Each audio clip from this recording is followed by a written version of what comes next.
Hello student, welcome on my YouTube channel classroom study. How are you all.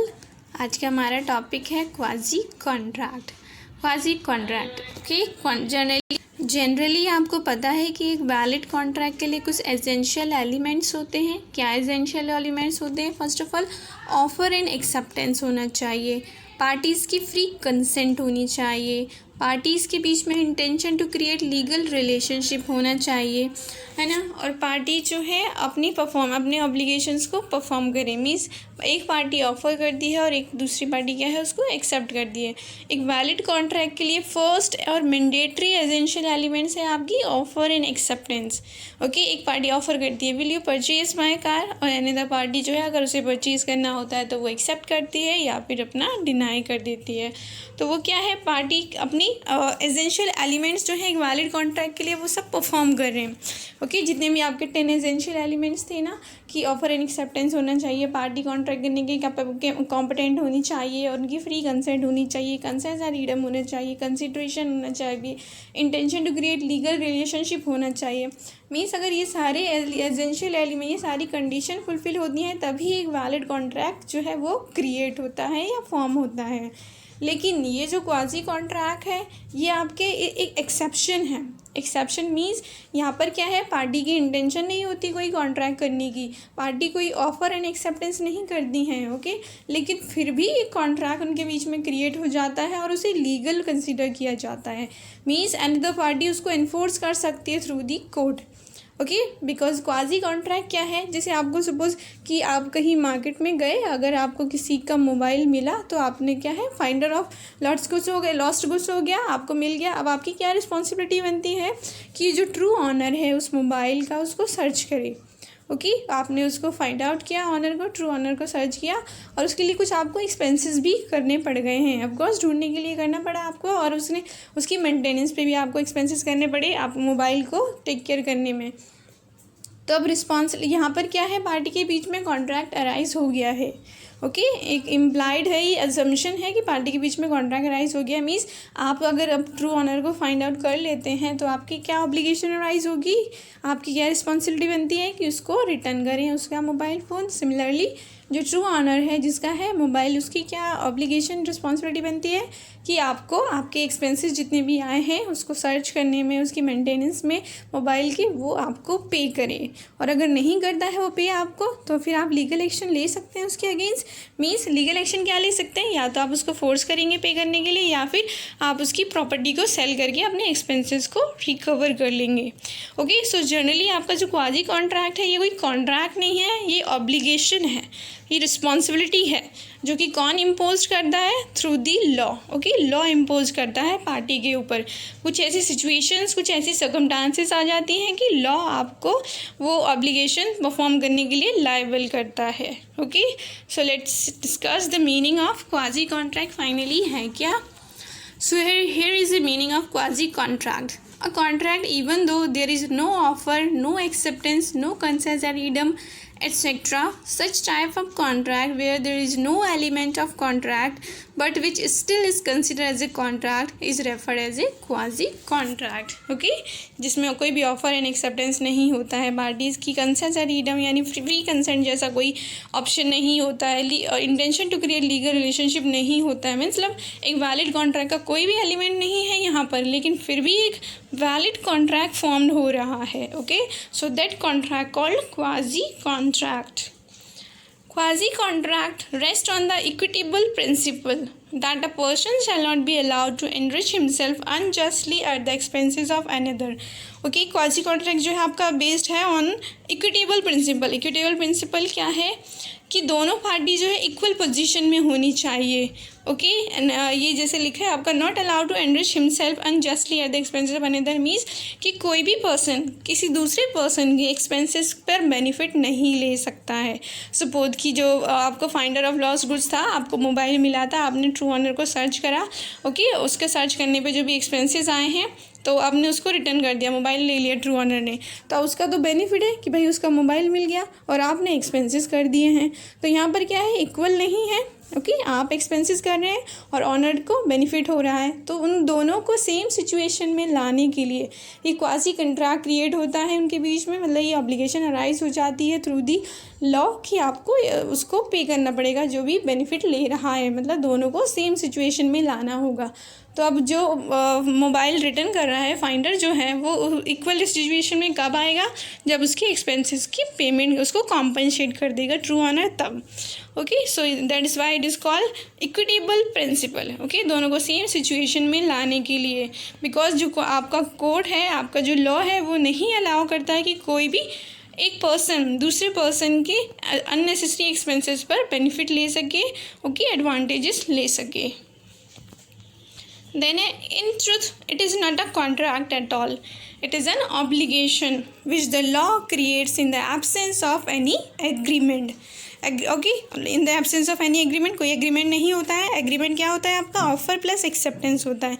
तो यहाँ पर तो offer and acceptance होता ही नहीं है और उसे एग्रीमेंट ही नहीं होता तो उसको एनफोर्स कैसे करेंगे, इसलिए ये कॉन्ट्रैक्ट भी नहीं होता है। बस क्या होता है, एक लीगल ऑब्लिगेशन होता है जिसको परफॉर्म करना होता है पार्टीज़ को।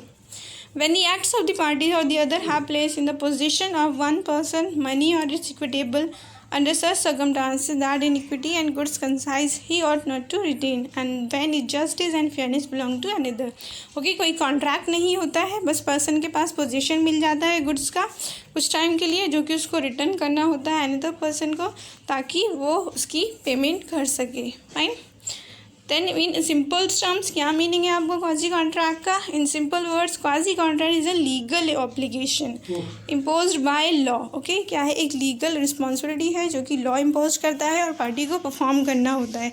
क्या कोर्ट ने जैसे लॉ ने क्या इम्पोज किया कि आपने जो भी एक्सपेंसेस किए हैं फाइंडर ने वो आप उसको पे करेंगे, अगर नहीं करेंगे तो भी कोर्ट जो है आपको फोर्स कर सकता है, मीन्स पनिश कर सकता है, या फिर आपकी जो गुड्स है कमोडिटी उसको सेल करके उस पर्सन की कॉम्पनसेट कर सकता है। Fine. So quasi contract is also called constructive contract. Okay constructive है, ओके एक कोई कॉन्ट्रैक्ट क्रिएट नहीं किया है, सिर्फ एक डेमो की तरह है, इसलिए कंस्ट्रक्टिव है।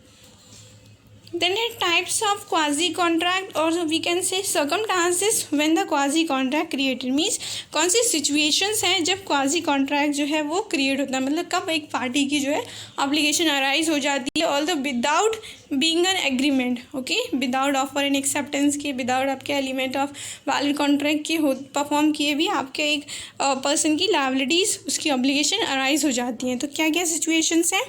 ओके इसको टाइप्स ऑफ क्वाजी कॉन्ट्रैक्ट भी बोलते हैं। अगर क्वेश्चन में लिखा है आपके explain the types of quasi contract, ये एक्सप्लेन द सर्कमस्टांसेस, तो आप ये सब एक्सप्लेन करेंगे। 5-6 हैं। So first is supply of necessary to incapable person. Okay incapable person कौन होता है? जनरली माइनर होता है, अनसाउंड माइंड पर्सन होता है, डिस्क्वालीफाइड बाय लॉ पर्सन होता है।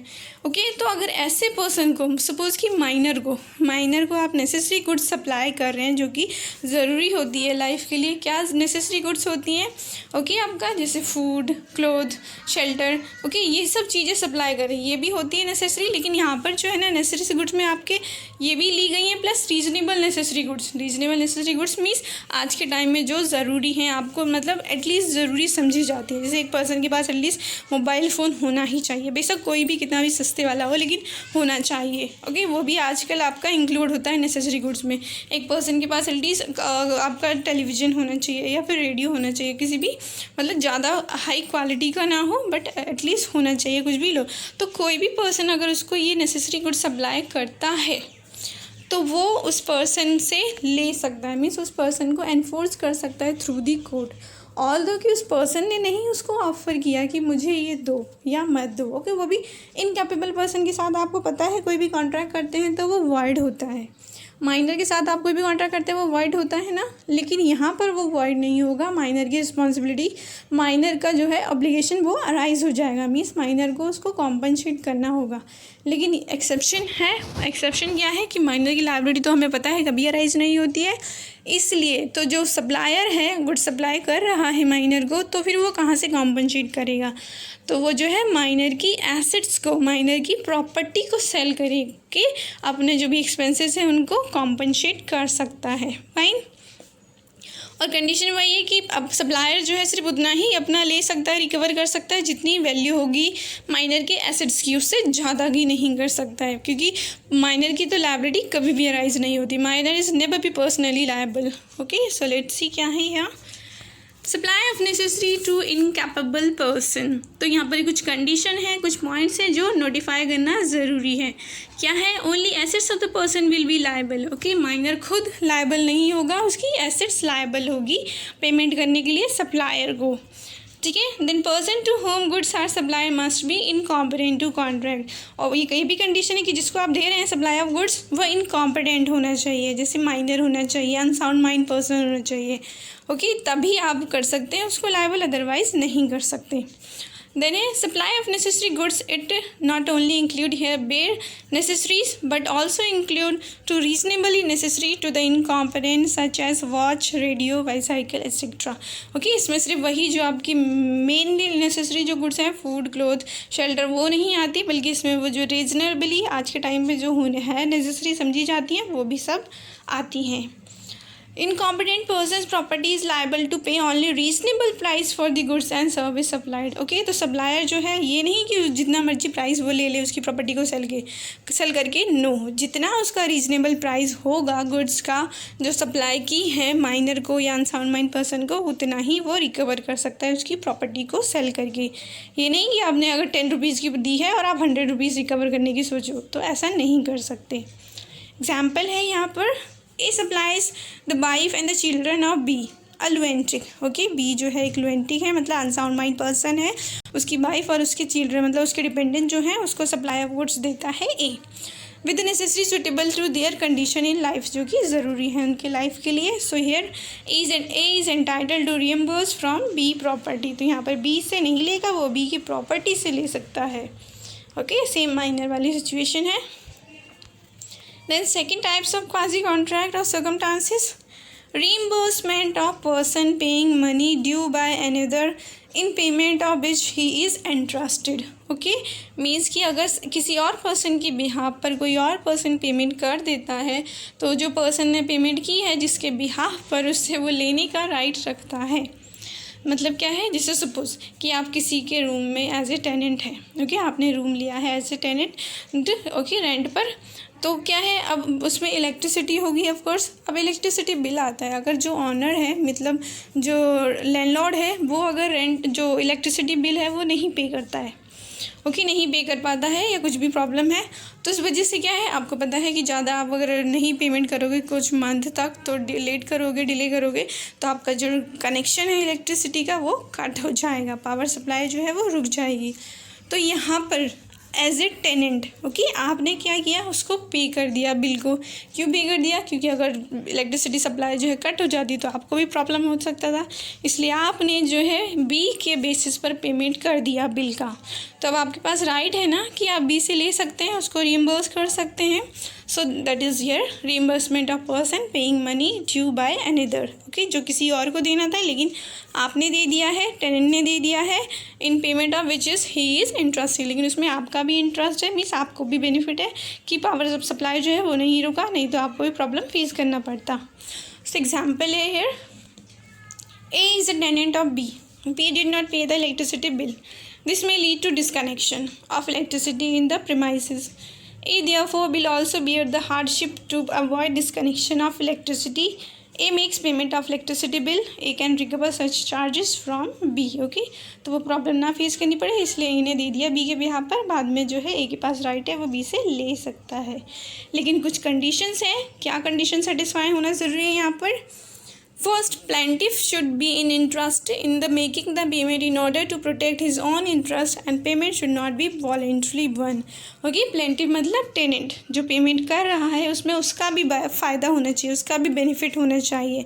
ओके, ये नहीं कि वो फ्री में ही विदाउट एनी इंटरेस्ट पेमेंट कर रहा है वॉलेंट्रली, उसका बेनिफिट है ना कि पावर सप्लाई नहीं रुकेगा तो उसको भी फ़ायदा इस बात का, इसलिए। देन है payment must be such as the other party bound by the law, और पेमेंट जो है वो किसी और के नेम से होना चाहिए। ओके, जो पेमेंट कर रहा है उसके नेम से नहीं, किसी और के, जैसे टेनेंट के नेम से नहीं, लैंडलॉर्ड के नेम से है बिल तो वो लायबल है। अब वो तो आपका ये जो एग्जांपल है वो बेस्ट सूटेड है।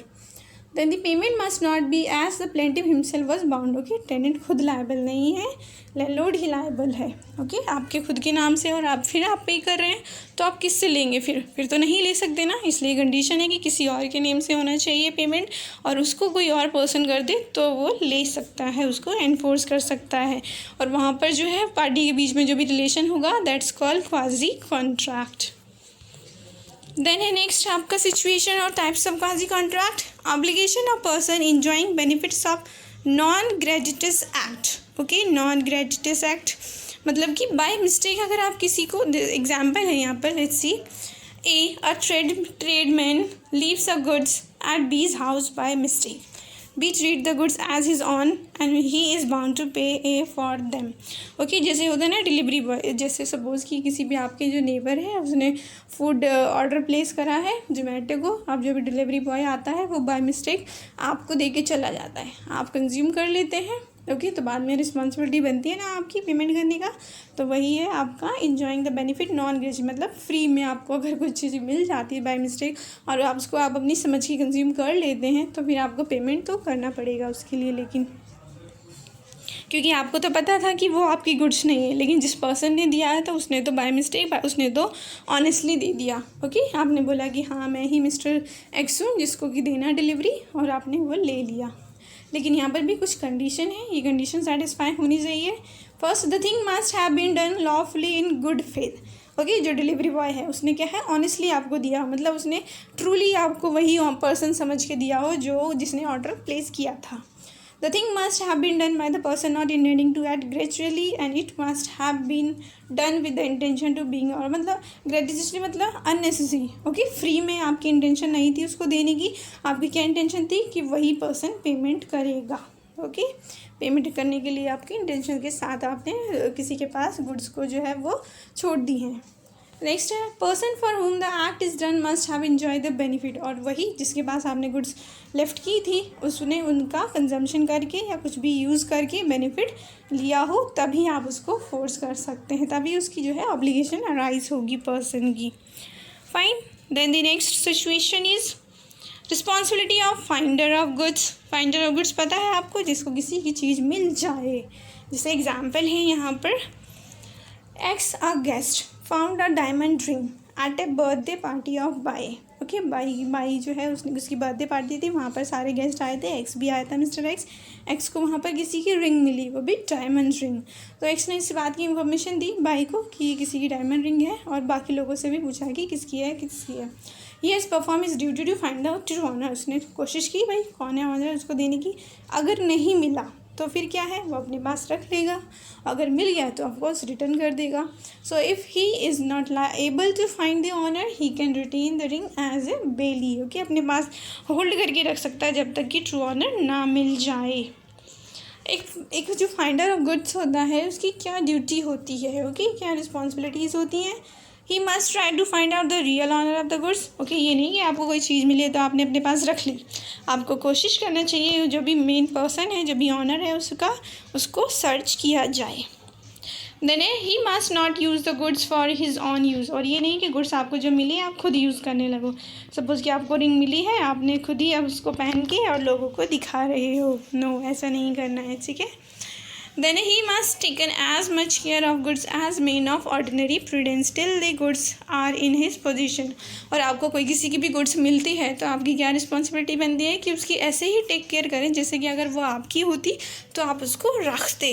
ओके, जैसे अगर डायमंड रिंग आपको मिली है तो अगर आपकी डायमंड रिंग होती तो आप उसको अच्छे से केयरफुल होके रखते ना अपने घर में, ओके, लॉकर में कहीं भी। तो सेम उसको भी आपको रखना है, ये नहीं कि आप उन्हें नेग्लिजेंटली घर में कहीं भी फेंक दिया तो ऑफकोर्स वो तो लॉस हो जाएगी। तो ऐसा नहीं करना है, उसको टेक केयर करना है जब तक कि उसका मेन ऑनर नहीं मिल जाता है, या जब तक वो आपकी पोजीशन में है। ओके, आपकी पोजीशन मतलब आपके अंडर है। Okay, so these are the responsibility of finder of goods. Now the rights of finder of goods. क्या राइट्स हैं किसी को, अगर किसी गुड्स मिलती है तो उसके पास क्या क्या पावर्स होती हैं। He can retain possession of the goods against everybody in the world till the true owner not found। Okay, true owner को छोड़ के पर्सन जो है जिसको गुड्स मिलती है ना, वो हर एक के अगेंस्ट उस प्रॉपर्टी का ऑनर बन के रह सकता है। ओके, किसी और को नहीं देने के लिए वो लायबल है, सिर्फ किसको देने के लिए लायबल होगा, ट्रू ऑनर को। then he is entitled to receive from the true owner all the expenses incurred by him for the preserving the goods or finding the true owner. उसके पास राइट है कि वो फोर्स कर सकता है true owner को कि जो भी उसने एक्सपेंसेस किए हैं उसको फाइंड आउट करने में ऑनर को और गुड्स की मेंटेनेंस पर उसको कॉम्पनसेट करे, ठीक है। और थ्रू दी कोर्ट भी कर सकता है अगर वो इजीली ना पे करे तो, और या फिर को नहीं इतना है अमाउंट की केस फाइल किया जाए तो फिर उसको वो सेल भी कर सकता है गुड्स को। He can refuse to return the goods to the true owner until these monies are paid. और जब तक वो नहीं पे कर देता है ऑनर उसके एक्सपेंसेस को तब तक वो देने से मना कर सकता है, डिनाई कर सकता है, रिफ्यूज़ कर सकता है। फाइन।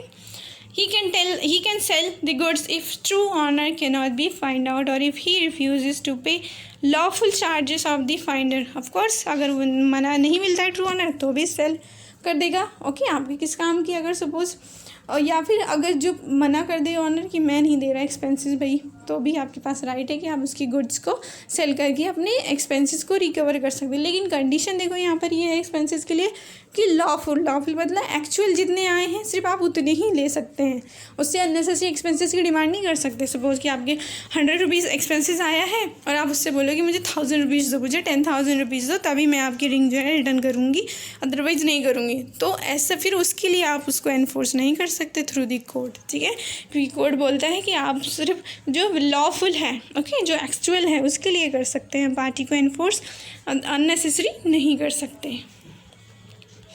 ओके, कब सेल कर सकता है एक फाइंडर ऑफ गुड्स? ऑफकोर्स जब अगर ना मिले ऑनर तब कर सकता है, या फिर एक्सपेंसेस ना देने से, एक्सपेंसेस जो है देने से मना कर दे तब कर सकता है, या फिर गुड्स जो है वो इस नेचर की है, ओके, पेरिसेबल नेचर की है, मतलब उनको आप ज़्यादा टाइम तक नहीं रख सकते, उनकी वैल्यू कम हो जाएगी। जैसे वेजिटेबल्स होते हैं जनरली, या कुछ भी ऐसे जो कोई चीज़ होती है जो कि अपने आप ड्राई होने लग जाती है, ओके, आप नहीं रख सकते उसको काफ़ी टाइम तक, ख़राब हो जाएगी, तो भी आप उसको सेल कर देंगे और उसका जो भी वैल्यू होगा, जो प्राइस होगा, वो आप दे देंगे ऑनर को अगर वो मिलता है then only.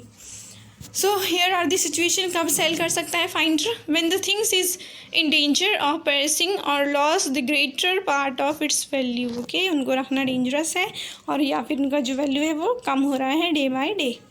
When the expenses of the finder amount to at least 2/3 of the value of the goods, या फिर आपने जो एक्सपेंसेस कर दिए हैं ऑनर को सर्च करने में, ट्रू ऑनर को, वो इतने ज़्यादा है कि जितना उसका वैल्यू उसका 2/3। सपोज़ कि 100 रुपीज़ का अगर कोई भी प्रोडक्ट है तो उसके ऊपर आपने 75 रुपीज़ और 80 रुपीज़ खर्च कर दिया है, तो क्या 20 रुपीज़ के लिए आप उसको सर्च करेंगे और इतना करेगा नहीं, तो भी आप सेल कर सकते हैं उसको। Fine. So these are the responsibility of finder of goods, and कब सेल कर सकता है वो, क्या उसकी ड्यूटीज़ हैं। Then the next situation, next types of quasi contract is liability of person to whom money is paid or things delivered by mistake under the coercion। Okay, same कि under by mistake आपने किसी को delivery दे दी है तो फिर वही compensate करेगा। Example, A and B jointly over ₹1000 to C. Okay, A B ने मिलकर लिया है, बोरो किया है सी से 1000 rupees. A alone pays the amount to C, A ने पे कर दिया पूरा 1000 रुपीज़ जो है वो सी को, and B not knowing this fact pays ₹1000 over to C, over again to C. Okay, B को नहीं बताया लेकिन ए ने कि मैंने दे दिया उसको नहीं पता था, तो बी ने भी पे कर दिया उसको 1000 रुपीज़ सी को। तब सी की रिस्पॉन्सिबिलिटी बनती है ना कि बी को रिटर्न कर दे, क्योंकि बाय मिस्टेक दे दिया है, बाय कोवर्जन दे दिया है, इसलिए। Okay, C is bound to repay the amount. तो अभी ये क्या बन गया है, क्वाजी कॉन्ट्रैक्ट बन गया ना दोनों के बीच में, मतलब उसकी ऑब्लिगेशन अराइज हो गई ना रिटर्न करने के लिए, ऑल्दो कि उसने कोई ऑफर एंड एक्सेप्टेंस नहीं हुआ है, कोई intention to create legal relationship नहीं था। Okay, so these are the circumstances when आपका क्वाजी कॉन्ट्रैक्ट जो है अराइज हो जाता है पार्टीज़ के बीच में विदाउट ऑफर एंड एक्सेप्टेंस। ना डिफरेंस है आपका, एक जो नॉर्मल कॉन्ट्रैक्ट होता है और क्वाजी कॉन्ट्रैक्ट होता है, उसमें क्या डिफरेंसेस होते हैं। ओके, हमने इतना सब डिस्कस किया, आई होप कि आपको कुछ तो डिफरेंसेस समझ आ गए होंगे। क्वाजी ऑर्डिनरी कॉन्ट्रैक्ट में, नॉर्मल कॉन्ट्रैक्ट में क्या होता है, आपके एसेंशियल एलिमेंट्स होने चाहिए सारे, है ना, ऑफर एंड एक्सेप्टेंस होना चाहिए, फ्री कंसेंट होना चाहिए, intention to create legal relationship होना चाहिए एंड ऑल। जबकि क्वाजी कॉन्ट्रैक्ट में ज़रूरी नहीं है इन सब के होने का।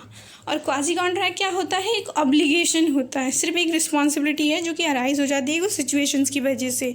और नॉर्मल कॉन्ट्रैक्ट जो होता है आपका, वो क्या होता है, वो एक एग्रीमेंट होता है पार्टीज़ के बीच में जो कि एनफोर्सेबल होता है through the courts. Okay, agreement होता है।